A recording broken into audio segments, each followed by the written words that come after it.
अफरोज शेख पहुंची अपनी होने वाली बहू के लिए कुछ जेवर और चांदी और सोने के जेवरात खरीदने के लिए गोल्ड शॉप में। और वहां पे उन्होंने पायल भी खरीदे, चैन भी खरीदे हैं।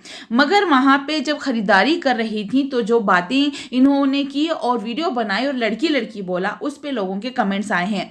लड़की लड़की दुल्हन बोलो ये या बहू बोलो, नहीं तो नाम लो, व्लॉग के लिए सब खींच रहे हो। बकरा ईद का तो वही बनाएगी, पूरा दिखावा करती हैं। चलो नेक्स्ट कमेंट पढ़ते हैं। आपा आप आसिफ की दुल्हन को 3 पायल मत डालो, 2 पायल नहीं तो 4 पायल डालो। और एक यूजर लिखते हैं वहां पे कि बाजी पाँव की 3 पट्टी नहीं ले देते हैं हमारे यहाँ। तो लोग अभी पता नहीं क्यों ये पट्टियों के ऊपर बात करें, समझ नहीं आ रहा है कि 3 नहीं दे सकते हैं, या तो 2 दे दो या 4 दे दो। 3 तिगाड़ा काम बिगाड़ा, इस तरीके से वहाँ पे होता है। तो लोग इस तरीके से बोल रहे हैं कि कोई 3 चीज़ें नहीं दे सकते हैं, देते हैं तो 4 देते हैं या 2 देते हैं।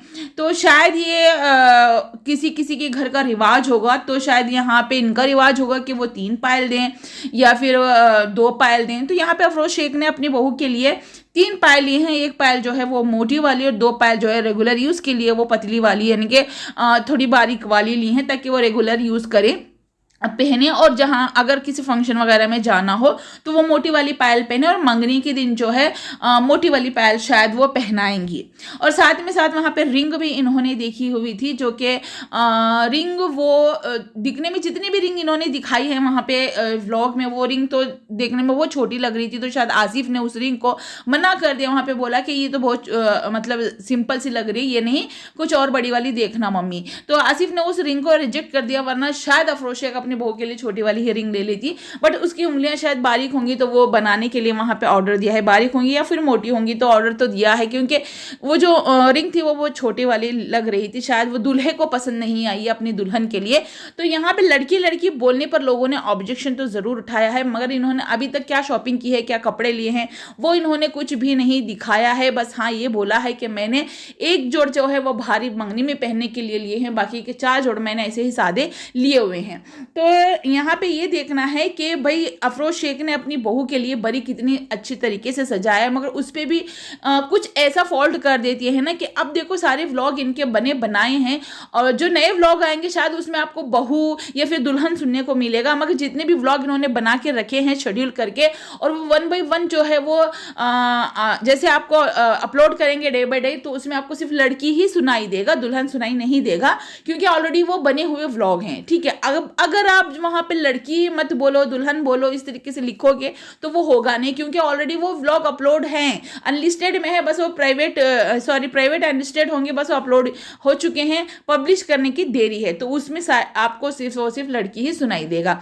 और कुछ लोगों का ये कहना है कि मुंबई सिटी में जो है, मुंबई के आसपास जो है वहां पे ये बोला जाता है कि लड़की ठीक है, चलो लड़की वालों की तरफ से लड़की वाले और लड़की इस तरीके से वो बोल रहे हैं, ना कि उसको आप ये मत करना कि उसको वो मतलब नेग्लेक्ट करके या फिर उसको नीचा दिखाने के लिए दुल्हन को, उस बच्ची को, या फिर कुछ इस तरीके से बोल रहे हैं। आप इस तरीके से मत सोचना, शायद उनका बोलने का तरीका वैसा होगा कि लड़की।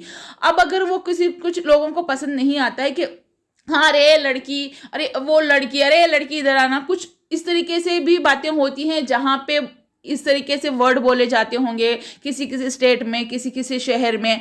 तो मुंबई जैसे सिटी में जो है, मुंबई के आसपास जो है, वहाँ पे लड़की वाले लड़की के तरफ से, लड़की के घर वालों के तरफ से इस तरीके से बोला जाता है। मगर कुछ जगह है ना दुल्हन वालों के तरफ से, दुल्हन के लिए, ये दुल्हन का है। कुछ जगह पे आरस बोलते हैं, कुछ जगह पे दुल्हन बोलते हैं, तो कुछ जगह पे लड़की बोलते हैं। तो ये यहाँ पे जो है कंफ्यूजन हो रहा है उनकी बातों को लेकर। ठीक है, शायद उनको सही तरीके से समझाना नहीं आ रहा है, या तो फिर उन्होंने वो व्लॉग बना के ऑलरेडी अपलोड करके रखे हैं, इसीलिए आप लोग जितना भी लिखो वहां पे वो नहीं होगा। और रही बात लड़की कौन है, और लड़की की माँ का भी वहां पे कॉल आया था, और लड़की की माँ रो क्यों रही थी ये समझ नहीं आ रहा था।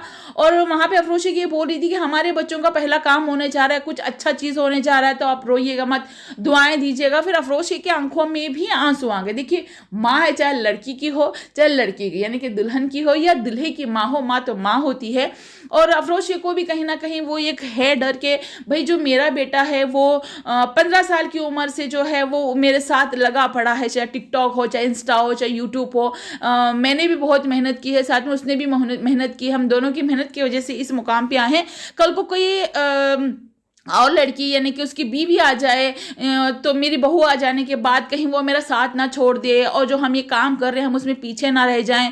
थोड़ा बहुत शायद उनके दिमाग में वो चल रहा होगा। अफरोज शेख को यहाँ पे थोड़ा समझदारी से काम लेना होगा, थोड़ा काम होना होगा। और यहाँ पे आसिफ को भी समझना चाहिए कि मैंने जो मेहनत की है, भले मेरी वजह से मेरी माँ सोशल मीडिया पे आई हैं और मैंने भी मेहनत की, मेरी माँ ने भी बहुत ज़्यादा मेहनत की, मेरी माँ के वजह से मैं भी पहचाना जा रहा हूँ। और तो मैं इस चीज़ को कभी छोड़ूंगा नहीं, मैं अपनी माँ का साथ कभी छोड़ूंगा नहीं, चाहे माँ हो चाहे बाप हो। इनको मैं पहली प्रायोरिटी दूंगा, फिर बाद में मैं अपनी बीवी को प्रायोरिटी दूंगा। या फिर अगर बीवी सही है किन चीज़ों में और कुछ चीज़ों में अगर माँ गलत है तो वहाँ पे मैं समझाऊंगा दोनों को सही तरीके से। तो इस तरीके से अगर वो चलेगा ना तो फिर ये सही होगा। अफरोज शेख को थोड़ा सा समझदारी से काम लेना होगा, क्योंकि अब माँ का बेटा तो वो रहा नहीं, वो अपनी बीवी का शोहर बनने वाला है। तो थोड़ा बहुत उनको भी अपनी मर्जी से जीने देना चाहिए, क्योंकि आजकल का ज़माना जो ऐसा है फ्रीडम का है। तो बच्चों को थोड़ा फ्री छोड़ देना चाहिए कि हाँ जाओ आप अपनी लाइफ जियो, खुशी से रहो, घूमो फिरो, एंजॉय करो। इतना कैद में मत रखो कि वो कल को चल कर कोई गलत कदम ना उठा ले, यानी कि फिर कोई लड़ाई झगड़ा हो जाए। वो तो अफरोज शेख समझदार है, बहुत अच्छे से कर भी लेंगी। बट कुछ चीज़ें ऐसी हैं कि कुछ लोग ये कह रहे हैं कि अपनी बहू के लिए ले रही है, किसी और के लिए नहीं। इतना दिखावा क्या करना, इतना बढ़ चढ़ के क्या बोलना है कि मैंने ये लिया, मैंने वो लिया, ऐसा किया, मैंने वैसे किया है। तो जब ले लेते हैं एक साथ वीडियो बना के अपलोड कर देते तो कुछ चीज़ें ऐसे भी सुनने को आ रही। किसी किसी के एक्साइटमेंट होती है। देखिए घर का पहला काज है, बड़ा बेटा है, लाडला बेटा है और सबसे समझदार और सुलझा हुआ बेटा अफरोज शेख अपने बेटे को बोलती है। हर माँ अपने बच्चों के लिए ऐसा ही बोलती है, तो वैसे ही वो भी बोलती हैं। तो उसका अभी यहाँ पे पहला काम है, पहला कोई प्रोग्राम है, तो पहला फंक्शन है घर का, तो फिर एक्साइटमेंट होती है, खुशी होती है और वो खुशी जाहिर करने का वो वैसा उनका चीज़ होगा। बट एक चीज़ मैं यहाँ पे अफरोज शेख को ये बोलूँगी कि दूसरों के घर के खुशियों को बर्बाद करके, दूसरों के घर उजाड़ के अपनी खुशियाँ कभी हासिल नहीं कर पाओगे। मैं ये इसीलिए बोल रही हूँ क्योंकि आपने जो बेटिंग ऐप्स के प्रमोशन किए थे पहले और अभी भी आप जो दूसरे बेटिंग ऐप का प्रमोशन कर रही हो, उससे कई लोगों के जिंदगियां बर्बाद हुई हैं, घर बर्बाद हुई हैं। कई लोगों ने जो जेवरात अपनी बेटियों के लिए, अपनी बहुओं के लिए बना कर रखे थे सोने चांदी के, वो सारे उन्होंने डुबो दिए, उसमें लॉस हो गया। कई सारों ने ब्याज पे पैसा उठाया, ब्याज वाले घर घुस के उनको मारने लगे, कुछ लोगों ने तो सुसाइड भी कर लिया है। ये आप बहुत अच्छे तरीके से जानती हैं। तो किसी के घर को बर्बाद करके, किसी के बेटे को मौत की नींद सुलाकर आप खुशी हासिल नहीं कर सकते। इससे बेटर है कि आप अल्लाह ताला से माफ़ी मांगिएगा और उन फैमिली वालों से भी एक वीडियो में अगर हो सके तो आपका दिल, अगर आप सच्ची माँ हैं और आप उस माँ के दर्द को समझना चाहती हैं, तो फिर आप एक अपनी माँ की जगह उसके बेटे को अपने बेटे की जगह रख के एक बार सोचना कि जिस माँ ने अपना बेटा खोया है, जिस बहन ने अपना भाई खोया है और जिस बीवी ने अपना पति और जिन बच्चों ने अपने पिता खोए हैं, उसका दर्द वही जानते हैं।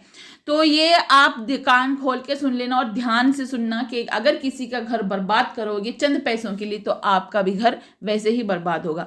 तो आपको खुलासा मैं नेक्स्ट वीडियो में बताऊंगी। अगर आप मेरे चैनल पे नए हो तो चैनल को जरूर सब्सक्राइब कर लेना और साथ ही साथ में लगे बेल आइकॉन को प्रेस करके ऑल पे जरूर प्रेस करना, ताकि आपको आगे मिलने वाली वीडियो की नोटिफिकेशन मिस ना हो। और अपनी राय कमेंट सेक्शन में जरूर बताइएगा और मेरे इस वीडियो को एक लाइक जरूर कीजिएगा। आपके लाइक करने से हमें थोड़ी सी मोटिवेशन जरूर मिलती है। सारी चीजें फ्री ऑफ कॉस्ट है, आपको कोई पैसे लगाने नहीं पड़ेंगे। लाइक करो, कमेंट करो और चैनल को सब्सक्राइब करो। इन्होंने किस ऐप, नए वाले ऐप का प्रमोशन करना स्टार्ट किया है, फिर से कैसे लोगों को ये धोखे में ले रही हैं, तो मैं वो आपको नेक्स्ट वीडियो में जरूर बताऊंगी। तो प्लीज सब्सक्राइब करके जरूर रखना।